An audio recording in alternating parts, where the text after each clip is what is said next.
ಕೆಲಸ ಮಾಡುತ್ತಿದ್ದ ವೇಳೆ ಕುಸಿದು ಬಿದ್ದು ವ್ಯಕ್ತಿಯೋರ್ವರು ಮೃತಪಟ್ಟ ಘಟನೆ ಬಂಟ್ವಾಳ ತಾಲೂಕಿನ ಇರುವತ್ತೂರು ಗ್ರಾಮದ ಗುಮ್ಮಡಗುಡ್ಡೆ ಎಂಬಲ್ಲಿ ನಡೆದಿದೆ.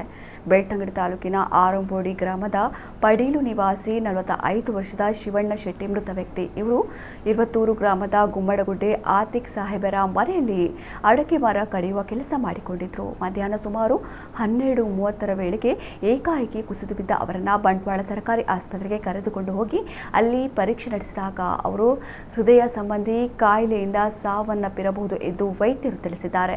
ಶಿವಣ್ಣ ಅವರು ವಿದೇಶದಲ್ಲಿ ಉದ್ಯೋಗದಲ್ಲಿದ್ದು ಕಳೆದ 2 ತಿಂಗಳ ಹಿಂದೆಷ್ಟೇ ಊರಿಗೆ ಬಂದಿದ್ದರು.